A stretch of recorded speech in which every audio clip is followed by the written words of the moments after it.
ทางผู้ใหญ่ใจบุญเพิ่นทางสบุญกับขอขอบคุญขอบคุณไปทางผู้ใหญ่ใจดีเนาะทางไอที่เอ้ยน้อยแล้วก็ไอ้ครับพัดลมจำนวน16หน่วยนี่ก็ถือว่ามีความดีมกดีใจเป็นอย่างยิ่งว่าซั่นซะเพราะว่าทางผู้ใหญ่ใจดีก็เพิ่นก็ซื้อมาให้แล้วก็พร้อมสาบุญเป็นผู้นำมาเนาะ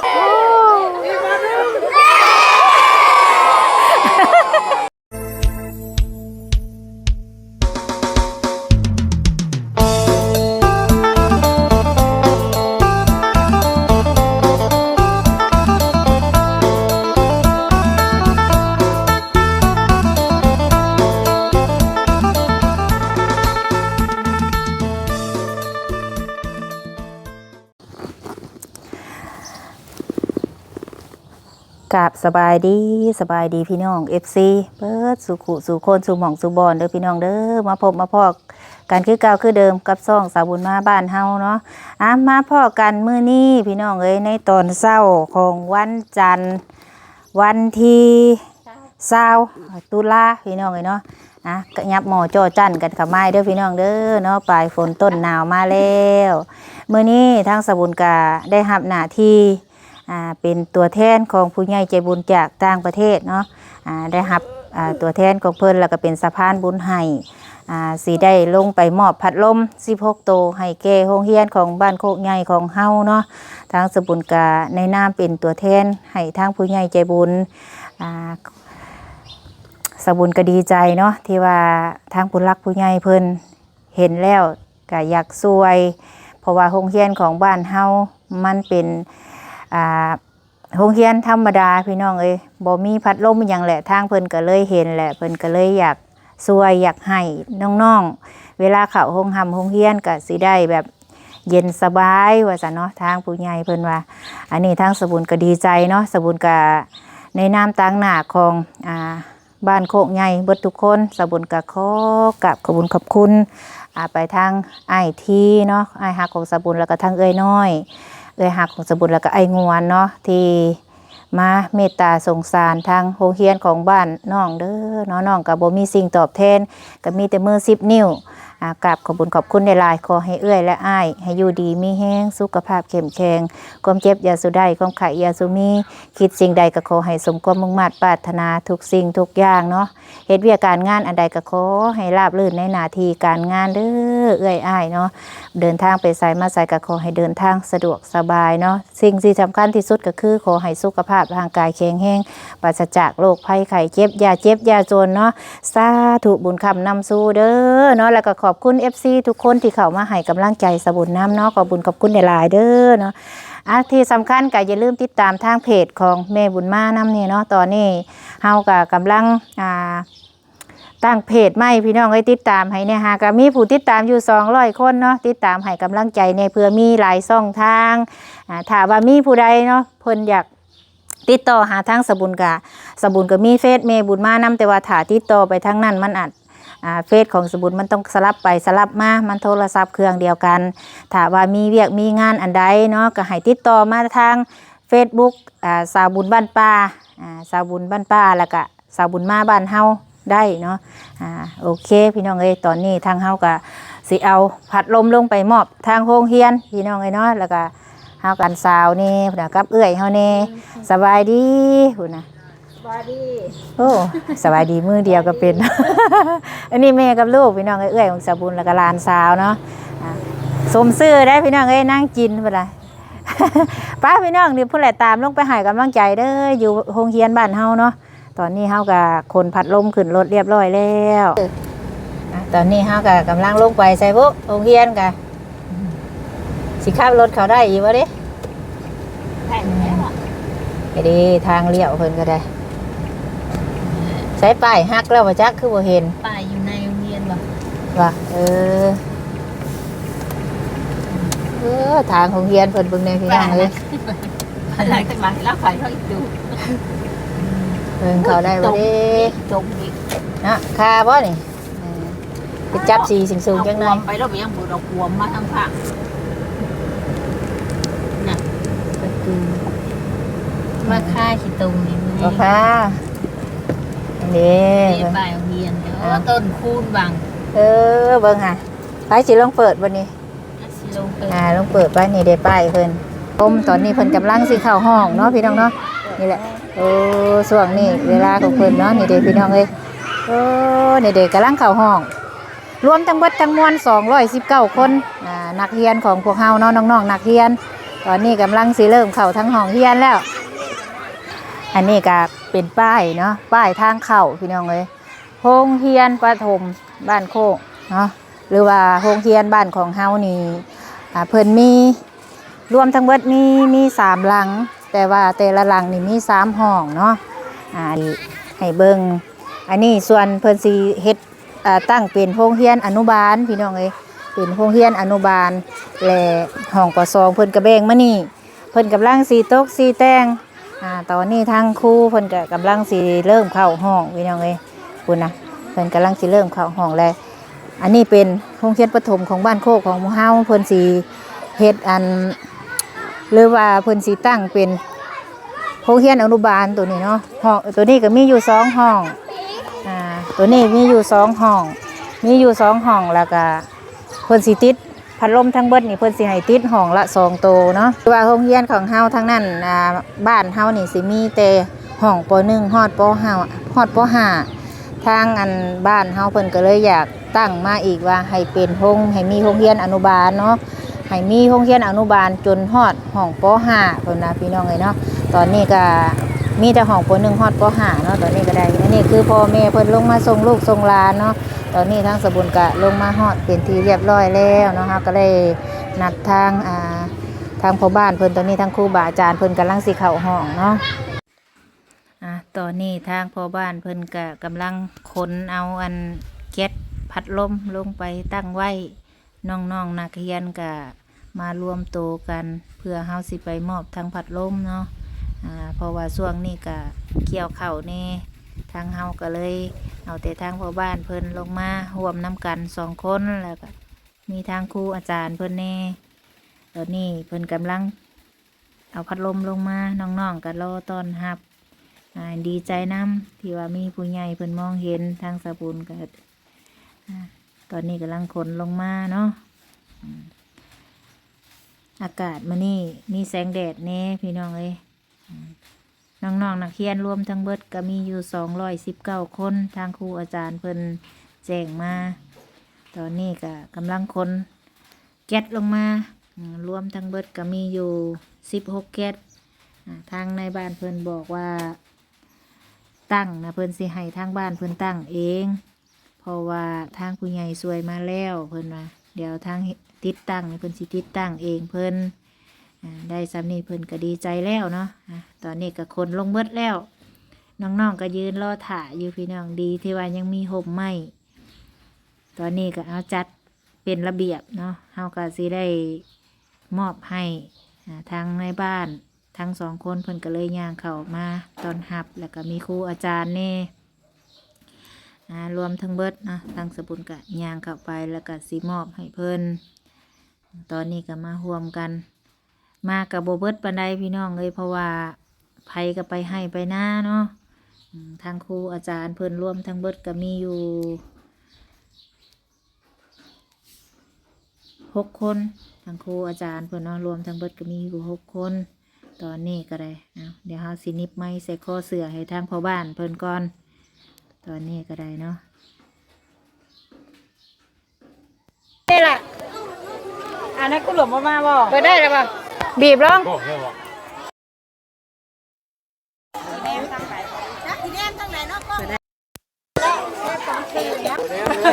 ได้ละใช้จับบุญเข้าดีป่ะทักการเมื่อพี่น้องเลยเนาะเฮากะ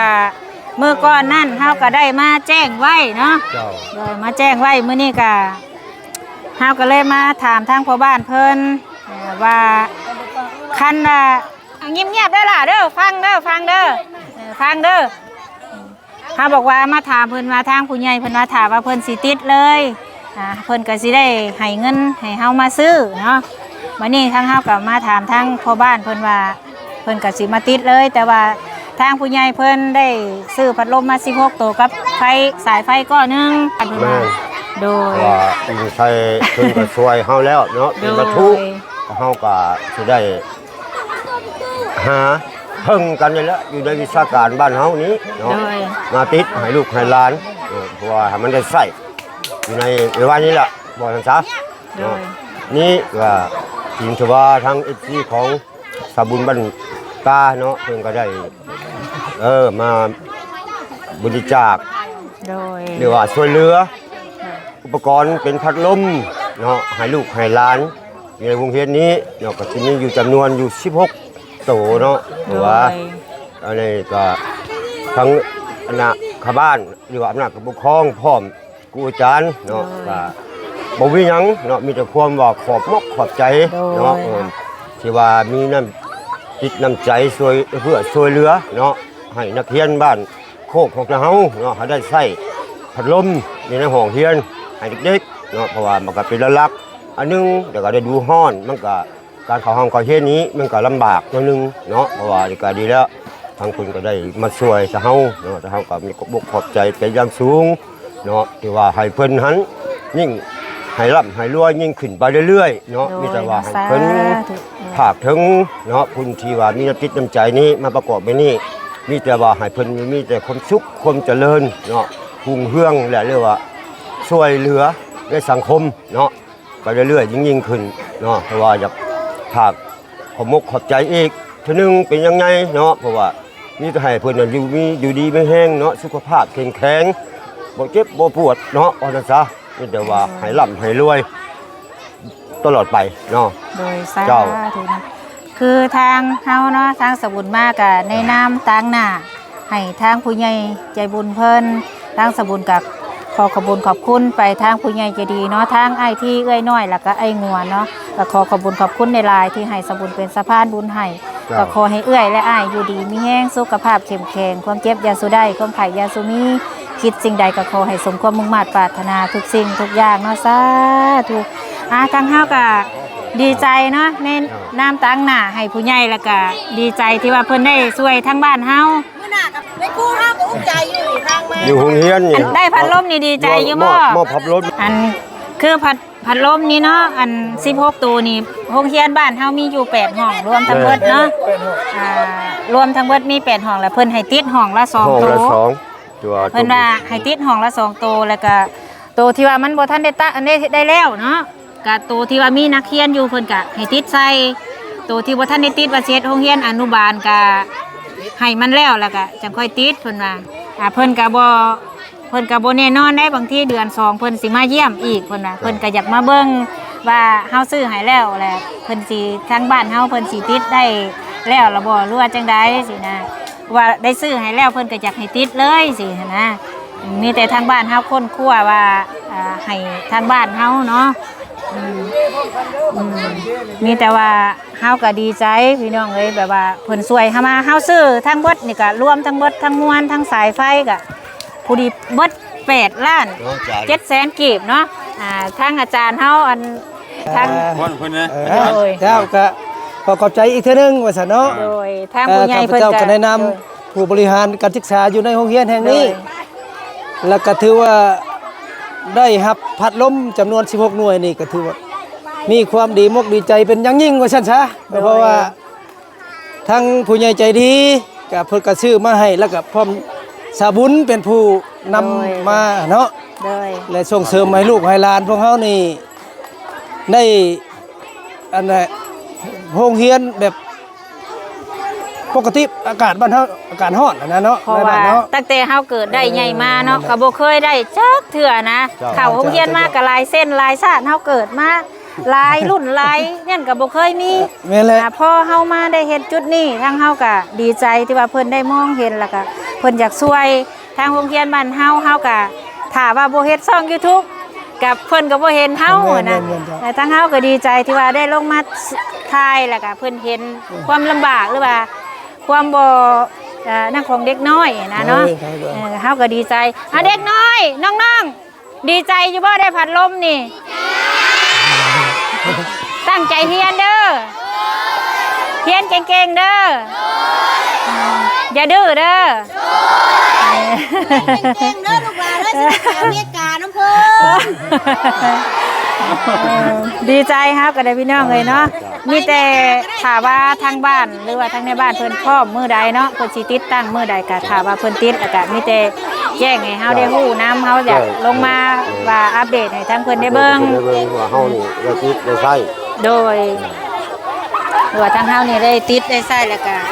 หรือว่าเฮาได้ซื้ออุปกรณ์ทางบ้านเพิ่นก็เพิ่นสิหาคนที่เป็นมาเฮ็ดนํกันนั่นแหละพี่น้องทางพ่อบ้านเพิ่นผู้เสือ นี่ก็เป็นนี่ก็เป็นชาบุญนี่ก็เป็น บ่ได้เนาะเพราะบริหารทางบ้านเฮาเอง เพิ่น เนาะ ฮู้เพิ่นมีพื้นฐานเกี่ยวกับเฮ็ดพื้นเฮ็ดไฟดอกนั่นนี่ไฟฟ้า ใช่ผู้ใหญ่จะดีเนาะเพิ่นก็ให้สามีแล้วเฮายังใส่เพิ่นจ้างให้อีกนี่ก็เขาก็คิดให้เพิ่นคือกันเนาะนี่ก็เพราะว่าจริงๆแล้วเฮาพอเฮ็ดได้เฮาก็เฮ็ด โดย นำกันเนาะ ถือว่าได้สำนีก็ดีแล้วเนาะดีแหละดี ใจสุดเลย คือเฮาเว้าได้เฮียนหลายมาหลายเส้นหลายปีก็บ่ นั่นแห มี ละนั่นแหละ เนาะ การแสดงว่าทั้งการนำทั้งหลานน้อยนักเรียนทั้งครูอาจารย์นี่มาฮับเนาะมาเต็มใจพักกันมาต้อนรับว่าสัตว์ซะเนาะ เฮาก็ดีใจครูเฮาได้มามอบ ดีใจ ได้ทั้งครูมอบให้แล้วก็ทั้งครูฮับเนาะ เจ้า เพิ่นมีใจดีนะเพิ่นก็ช่วยมาหลายบ่อนหลายที่กับบ้านเฮาเพิ่นก็ช่วยหลายแนวอยู่ได้นวัดอันเดียบ้านเฮาก็ได้เป็นกองเพลกับเพิ่นก็เคยเอามา โอ้ย นั่นก็แม่นเพิ่นแล้วก็เฮ็ดทั้งวัดบ้านเฮาก็เป็นผู้ปั้นหยังก็หลายอย่าง มันเคยมาอยู่บ้านเฮาเนาะ ใครมาเพิ่นมาเฮือนข่อยอยู่ปีกายนี่ก็ได้ปีนี้เพิ่นก็อาจสิมาอีกเพิ่นว่าเพิ่นสิมาอยู่แล้วเพิ่นก็สิมาลงมาเยี่ยมโรงเรียนบ้านเฮาอยู่ พยายามนั่นจะสั่งสรรค์กับเพิ่นเนาะ พอได้พ่อหน้าพ่อตา มายังดี มา เนาะ เพิ่นสิมาอยู่มาแน่นอน เฮาก็ยังอยากมีโอกาสแล้วก็แบบว่าโอลมกับเพิ่นเนาะเติม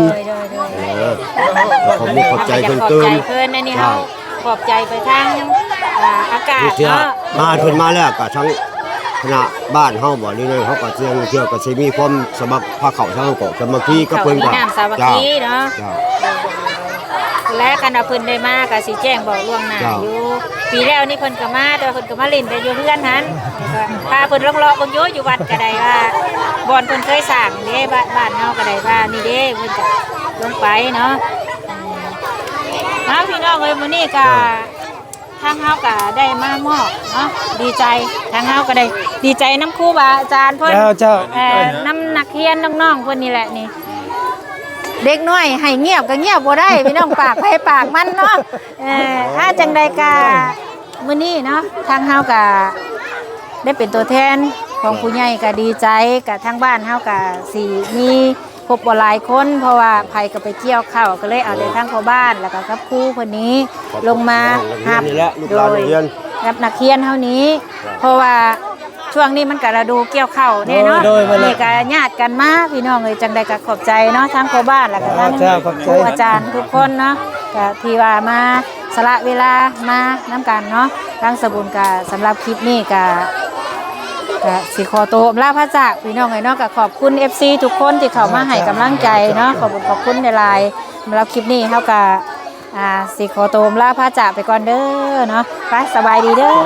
โอ้ยสบายดี เพียงเพียงแค่ โดยพี่น้องว้าผู้น่ะตั้งใจเฮียนเด้อล่ะเด้ออย่าดื้อเด้อตั้งใจเฮียน 1 2 3ยกมือขึ้นเจ้พร้อมกันเลยเอา1 2 3อีกบ่นึงอีกบ่นึง เด็กน้อยดีใจแห้งพี่น้องเอ้ยเสียงอุ้ยจังใดก็ดีใจนํอันนี้นักเรียนของเพิ่นตั้งแต่ป .1 ฮอดป .5 เนาะต่อไปบ้านเฮาก็สิมีโรงเรียนอนุบาลอีกพี่น้องเอ้ยเนาะสำหรับคลิปนี้ก็ขอตัวลาพระจากไปก่อนเด้อพี่น้องเด้อสำบายดี